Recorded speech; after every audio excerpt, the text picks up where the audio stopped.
Good morning. তো আজকে next পার্টে চলে এসেছি। তো আমরা এই যে হাওয়া মহলের এখানে ঢুকে পড়েছি।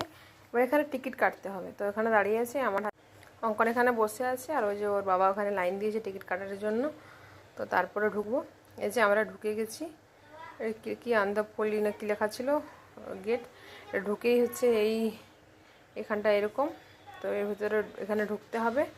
তারপরে দেখি কি কি প্রবেশ লেখাই আছে। এরপর মানে ভিড় কিন্তু খুব একটা নেই, খুব অল্প মানুষ, কারণ গরমটা প্রচুর। একদম সকাল সকাল তো, তাই মনে হয় আমরা খুব একটা ভিড় পাইনি, মানুষজনই নেই, খুব কটা গোনা মাত্র মানুষ, 10-15টা হয়তো।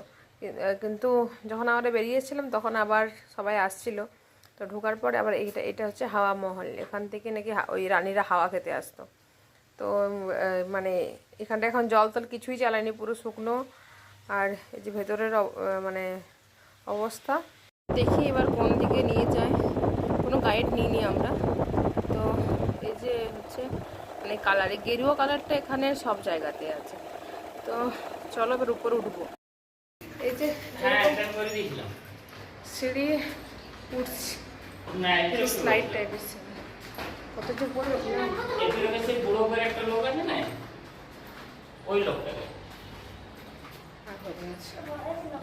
নামটা ওই বয়স্ক করে একজনই আছে, ওই ওয়েল্ডিং ফোল্ডিং এই যার সঙ্গে থাকে বলো, ওই ওই যে হাওয়া মহল কি এরকম কিছু নাম বলো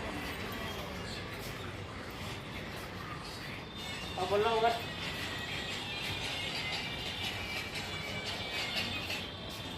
এই দিনে দিদি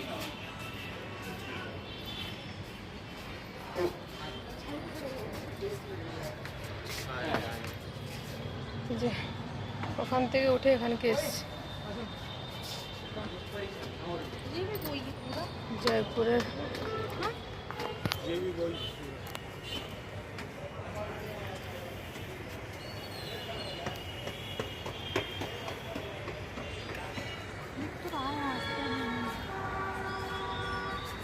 আর উপরে উঠবো না।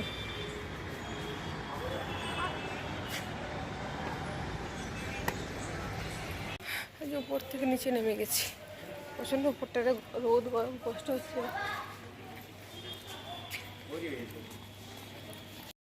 প্রচণ্ড গরম, তো আর পারছি না, অনেকেই ঘুরছে, আর পুরো জায়গাটা ঘুরলাম না, কারণ এখন মোটামুটি 9:30টার মতো বাজে, কিন্তু প্রচণ্ড রোদ আর প্রচণ্ড গরম, আর থাকতে পারছি না গরমে। তো এই যে এদিকটা হচ্ছে বেরিয়ে যাওয়ার রাস্তা আর কি। তো বললাম যে চলো বেরিয়ে যাবো, আর প্রচণ্ড কষ্ট হচ্ছে গরমে, আর এত জল খাচ্ছি না, মানে জল খাওয়ার আর শেষ নেই। এই যে এখানটাতে একটু মূর্তি টুর্তি রাখা আছে, এই বেরোনোর মানে রাস্তাটা ওখানটায়, আর এই যে এইগুলো ওইদিকে আছে। বেরিয়ে যাবো এখান থেকে, মানে ভালো লাগছে না, চারদিকে ফাঁকা ফাঁকা, তো একা একা মানে কীরকম লাগছে যে কেউ কোথাও নেই, মানে আমরা এই কজন, মানে আমরা 3জন, আর বাকিটা তো উপরে ঘুরছে আর কজন। তো মানে লোকজন থাকলেও দেখলেও ভালো লাগে, একা একা আর ভালো লাগছে। বেরিয়ে গেছি হাওয়া মহল থেকে, দেখি এবারে কোথায় যাই। এই যে এখানে মিউজিয়ামে ঢুকেছি।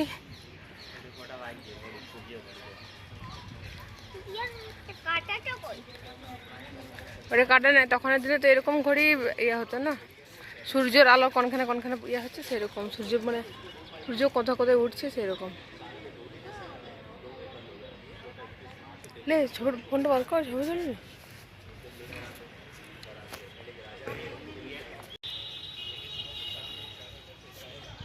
ওই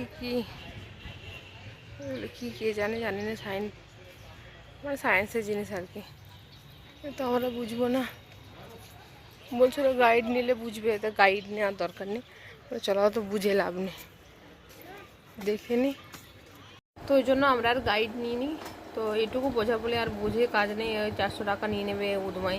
তাতে বললাম চলো এমনি ঘুরে দেখি। আর এই যে এগুলো সব যে কি কাজের জিনিস, তখনের দিনে ওই এগুলো দিয়ে সব কিছু কি কোন দিকে করতো জানি না, এগুলো কি বলে। তো জিনিসগুলো বেশ দেখা যায়, যেমন গেম খেলায় যেরকম থাকে না, সেরকম অনেক করা আছে।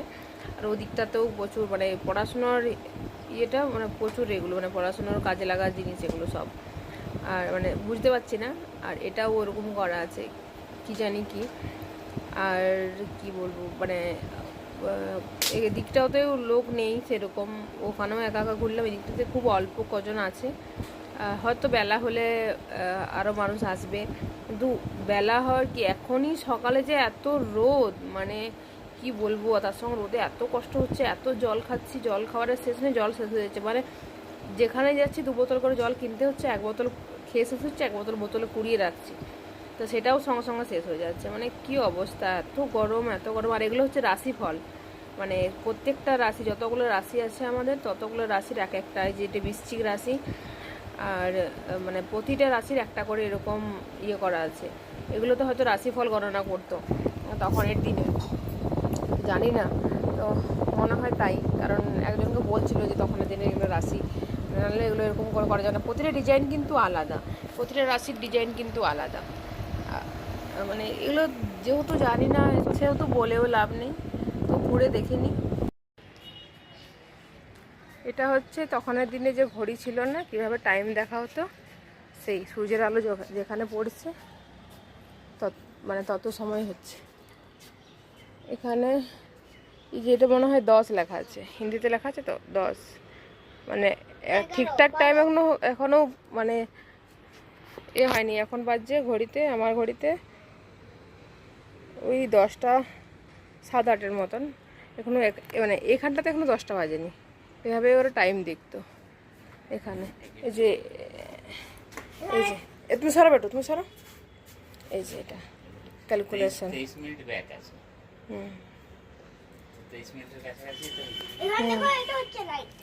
আরে আমাদের মতন অনেকেই আসে না, যারা চেক করে, এরকম এক্সপার্টও আছে। এগুলো সব নো এন্ট্রি করা আছে, উপরে উঠা যেত। এই যে টাইমের, এই যে এটা এদিক থেকে কতটা বাজছে, ওদিক থেকে কতটা বাজছে, এটা হচ্ছে তখনের দিনের ঘড়ি। আর ওগুলো হচ্ছে ওই যে, হ্যাঁ সব থেকে বড় এটা ঘড়ি, এটা হচ্ছে এশিয়ার সব থেকে বড় ঘড়ি বলছে, জানি না আমি। আর ওই যে ওগুলো দেখাচ্ছে সূর্য ঘড়ি, আর কি তখনের দিনে ঘড়ি ছিল না। আর ওই যে দূরে দেখাচ্ছে ওগুলো হচ্ছে এক একটা রাশি ফল, সব রকম রাশি ওখানটাতে আছে, দেখেছিলাম, কিন্তু এত রোদ আর চলে এসেছি, আর ওখানটাতে ভিডিও করা হয়নি তো দূর থেকেই করছি। তো এটা হচ্ছে প্রত্যেকটা রাশি ওখানে আছে আলাদা আলাদা করে, সব কটা রাশি ওখানে আছে। আর রাশি ফল মানে কীভাবে বার করানো হয় সব কিছু এখানে এই যে এইগুলোতে এ করে দেওয়া আছে। যারা মানে ওগুলো নিয়ে পড়াশোনা করে তারাই বুঝতে পারবে, আমরা তো জাস্ট দেখতেই পাচ্ছি আর কি, দেখছি। আর ওদের অবস্থা খারাপ হয়েছে, এত জল তেষ্টা পাচ্ছে, ঠোঁট শুকিয়ে যাচ্ছে, মুখ শুকিয়ে যাচ্ছে, ভালো লাগছে না।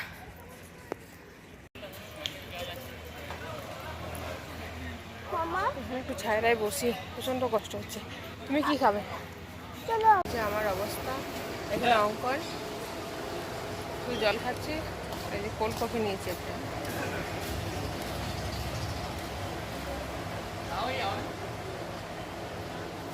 ফালতু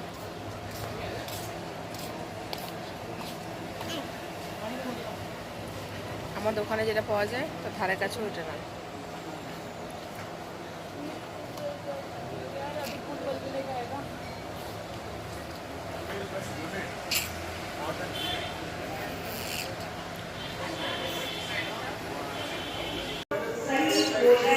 মিউজিয়াম থেকে এসেছি, সিটি প্যালেস বলে এটা,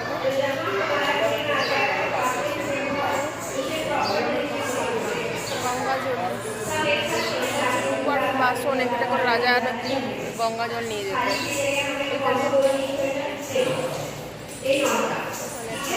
ছবি তুলো বেটা, ছবি তুলো বেটার তুলো ওখানে করে। তো এই যে এটা হচ্ছে বড় বড় রূপোর পাত্র, জীবনে দেখিনি এত বড় বড় রূপোর পাত্র। ওই কী বলে রাজার ছিল, এগুলোতে করে গঙ্গাজল নিয়ে যেত, যেখানে যেত। যে লেখা আছে গঙ্গাজলি, এগুলোর নাম গঙ্গাজলি, তো এখানে দিয়ে আছে। যারা যারা পড়তে পারো পড়ে নিও, আমার মতো ইংলিশ পড়তে পারি না, তো যতটুকু বুঝলাম দেখে শুনে, তো এটা হচ্ছে সেই ব্যাপার।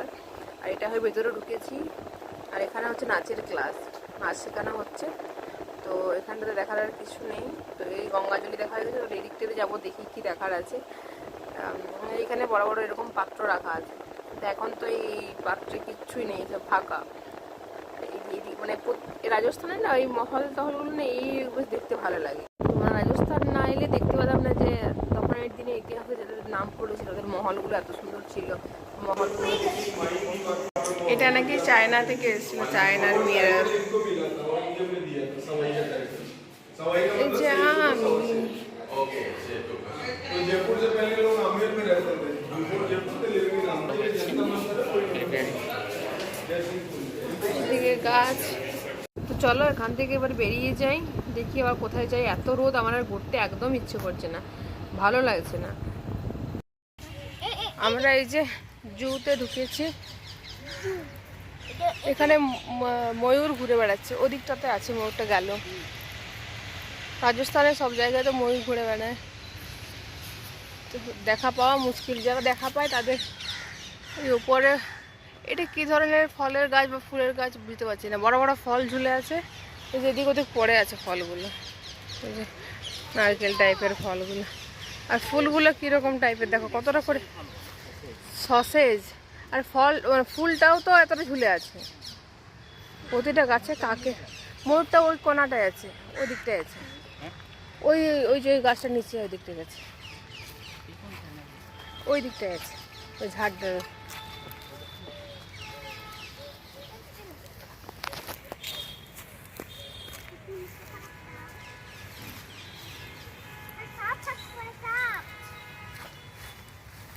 এই আমাদের ওরিওকে আনি ছাড়ি দিলে হতো। ময়ূর ওখানে ছায়টায় গিয়ে বসে গেছে, বুঝলি? আমাদের ওরিও পরে ঘাসগুলো খেত। ওই যে ময়ূরটা বসে আছে এখানে। তুমি সরে যাও, সরে যাও।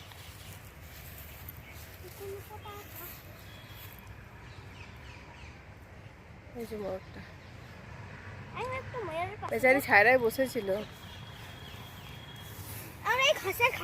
এই ঘাসটা দেখছো কতটা পুরো মোটা।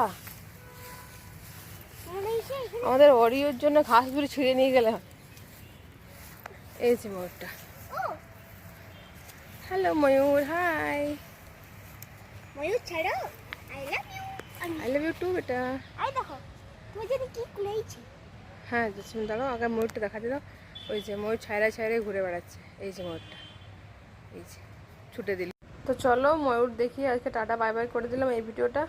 তো বারবিকিউ নেশন গেছিলাম, সেই ভিডিওটা পরের পার্টে আসছে। আজকে এখানের মতো টাটা বাই বাই।